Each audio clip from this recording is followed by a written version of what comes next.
Hello friends, कैसे हैं आप सब लोग। आशा करता हूं कि आप सब लोग बहुत अच्छे होंगे, मस्त होंगे, स्वस्थ होंगे।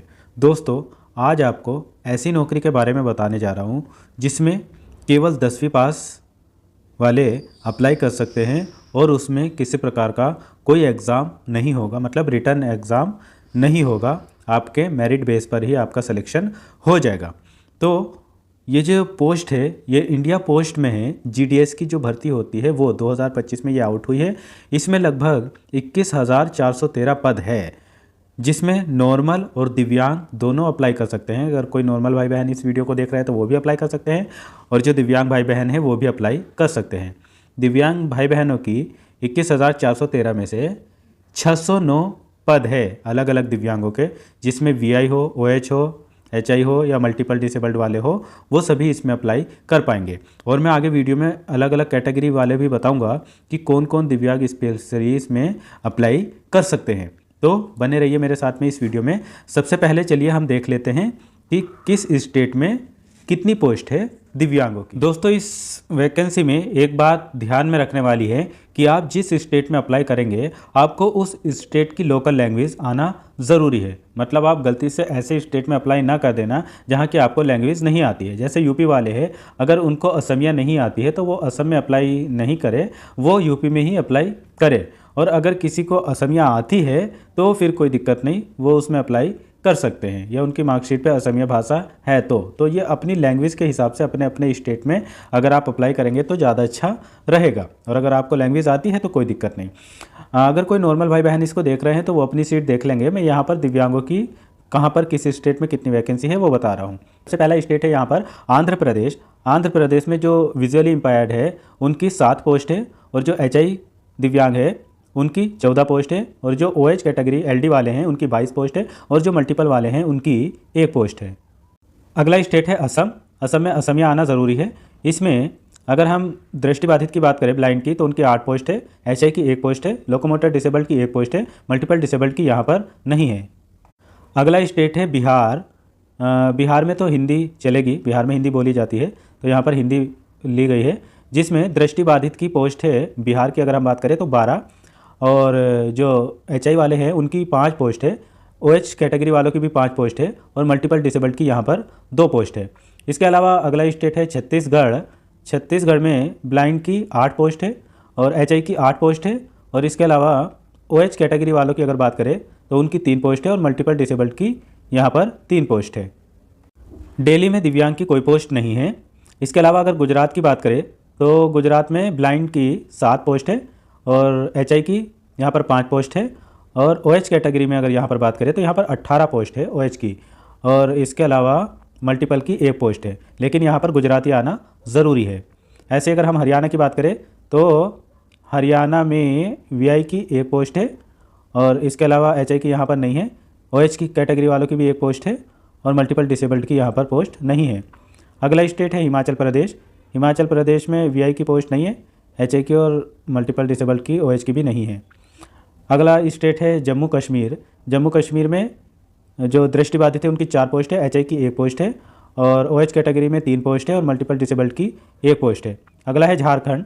झारखंड में दृष्टिबाधित की 6 पोस्ट है, और इसके अलावा एचआई की 10 पोस्ट है, और ओएच कैटेगरी में 5 पोस्ट है, और मल्टीपल डिसेबल्ड की 1 पोस्ट है। इसी तरीके से अगर हम कर्नाटक देखें तो कर्नाटक में वीआई की 3 पोस्ट है, और एचआई की 3 पोस्ट है, और ओएच कैटेगरी वालों की 12 पोस्ट है, मल्टीपल डिसेबल्ड की यहाँ पर नहीं है। इसी तरीके से केरला में भी अगर हम देखें तो वीआई की 9 पोस्ट है, और एचआई की 21 पोस्ट है यहाँ पर, ओएच कैटेगरी वालों की भी 19 पोस्ट है, और मल्टीपल डिसेबल्ड की 1 पोस्ट है।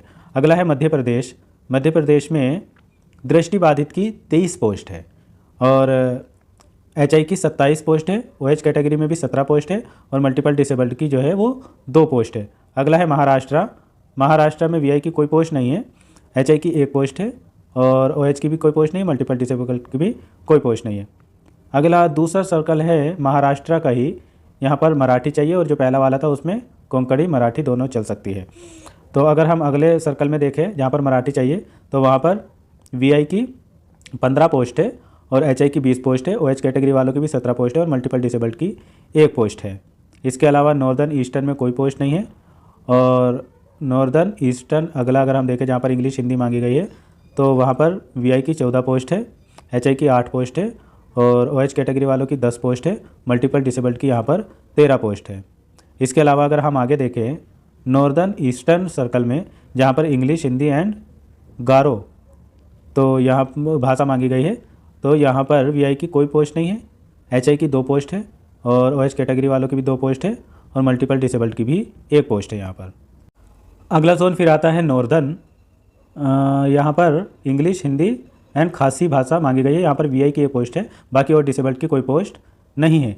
इसके बाद में नॉर्दर्न ईस्टर्न रेलवे जहाँ पर इंग्लिश और मणिपुरी मांगी गई है, वहाँ पर वीआई की 3 पोस्ट है, एचआई की 3 पोस्ट है, ओएच की 1 पोस्ट है, बाकी और पोस्ट नहीं है। नॉर्दर्न ईस्टर्न मिज़ो भाषा जहाँ पर मांगी गई है वहाँ पर किसी की कोई पोस्ट नहीं है दिव्यांगों में। फिर अगला स्टेट आता है उड़ीसा।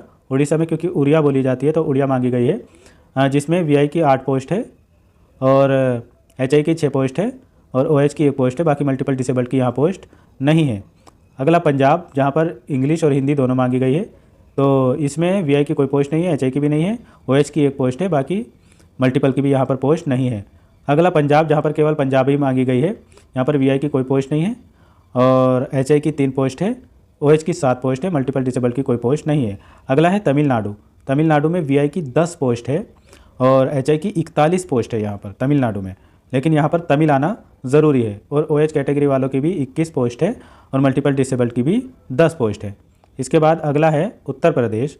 अगर हम यूपी की बात करें तो यहाँ पर वीआई पर्सन की 18 पोस्ट है और एचआई वालों की 7 पोस्ट है, ओएच कैटेगरी वालों की 9 पोस्ट है और मल्टीपल डिसेबल्ड की यहाँ पर 2 पोस्ट है। इसी तरीके से अगला है उत्तराखंड। उत्तराखंड में वीआई की 13 पोस्ट है, एचआई की 5 पोस्ट है, ओएच की 7 पोस्ट है और मल्टीपल डिसेबल्ड की 2 पोस्ट है। फिर वेस्ट बंगाल।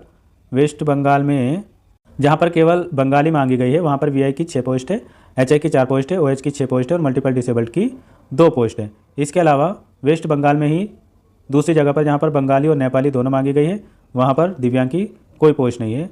और आगे बंगाली में ही वेस्ट बंगाल में ही जहाँ पर भूटिया इंग्लिश और लेप्चा नेपाली मांगी गई है वहाँ वीआई की 1 पोस्ट है, बाकी किसी डिसेबल्ड की कोई पोस्ट नहीं है। आगे वेस्ट बंगाल ही है जहाँ पर इंग्लिश और हिंदी मांगी गई है वहाँ पर केवल ओएच की 1 पोस्ट है और इसके अलावा जहाँ वेस्ट बंगाल में जहाँ पर नेपाली मांगी गई है वहाँ पर कोई पोस्ट नहीं है। और तेलंगाना में वीआई की 1 पोस्ट है और एचआई की नहीं है, ओएच की 2 पोस्ट है। इस तरीके से अगर हम बात करें तो यहाँ पर वीआई की टोटल 178 पोस्ट है, एचआई की टोटल 195 पोस्ट है और ओएच कैटेगरी वालों की केवल टोटल 191 पोस्ट है और मल्टीपल डिसेबल्ड वालों की 45 यानी 45 पोस्ट है। तो आपने ये पोस्ट अच्छे से देख ली। अब हम देख लेते हैं कि इस फॉर्म में क्या क्या कंडीशन है और कौन कौन दिव्यांग अप्लाई कर सकते हैं। दोस्तों अगर हम इन फॉर्म की बात करें तो ये फॉर्म फिल होना शुरू हो गए हैं 10/2/2025 यानी 10 फरवरी से ये शुरू हो गए और ये 3 मार्च 2025 तक फॉर्म फिल किए जाएंगे। इसके अलावा अगर आपका कोई करेक्शन हो जाएगा तो वो 6 मार्च 2025 से 8 मार्च 2025 के बीच में आप उसमें सुधार कर सकते हैं।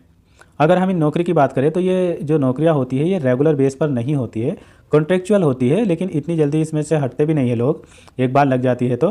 हाँ, इसमें यह ज़रूरी है कि किसी तरीके का कोई अलाउंस जो होता है वो नहीं मिलता है, इसमें जो सैलरी होती है बस वही मिलता है। ठीक, ये सब बातें इसमें दी गई है। ये जो पोस्ट है ये ब्रांच पोस्ट मास्टर यानी बीपीएम की है।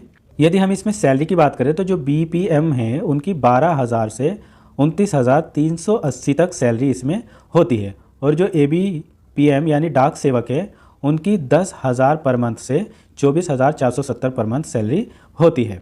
यदि हम इसमें एज की बात करें तो 18 वर्ष मिनिमम होनी चाहिए और मैक्सिमम 40 ईयर्स की एज इसमें मांगी गई है। लेकिन जो दिव्यांग भाई बहन हैं या SC ST वाले उनको 5 साल की, OBC को 3 साल का रिलैक्सेशन दिया जाएगा और इसके अलावा जो PWD कैंडिडेट है उनको 10 साल की छूट दी जाएगी जो जनरल वाले हैं, और PWD OBC वालों को 13 साल की छूट दी जाएगी, मतलब रिलैक्सेशन दिया जाएगा, और PWD कैंडिडेट जो SC ST वाले हैं उनको 15 ईयर्स की छूट दी जाएगी। मतलब 40 में आप 15, 13 और 10 ऐड कर देख लीजिए, उस हिसाब से आप इसको फिल कर देना।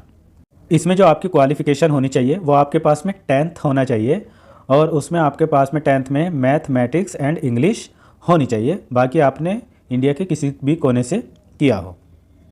कम से कम 10th तक इसमें ये भी कहा गया है कि the application should have studied the local language at least up to 10th standard from a recognised board. The detail of post wise local language, वो तो आगे मैंने बताया ही है आपको, पीछे बता दिया कि क्या क्या लैंग्वेज मांगी गई है। तो मतलब 10th तक आपको लोकल लैंग्वेज आनी चाहिए जहाँ भी आप अप्लाई करें। इसके अलावा अगर हम अदर क्वालिफिकेशन की बात करें तो इसमें नॉलेज ऑफ कंप्यूटर, मतलब कंप्यूटर की नॉलेज होनी चाहिए, और नॉलेज ऑफ साइकिलिंग आप साइकिल भी चलानी आनी चाहिए। और इसके अलावा मतलब जिस हाल में मतलब जहाँ पर आप जाएं वहाँ का आपको रहने में आप अपने आप से ऐसा होना चाहिए आप में कि आप अपने आप को अडोप्ट कर ले जिस माहौल में भी आप जाए। मतलब आप अगर अदर स्टेट में जा रहे हैं तो वहाँ के रहन सहन में आप वहाँ शामिल हो जाए, ऐसा आपका बिहेवियर होना चाहिए।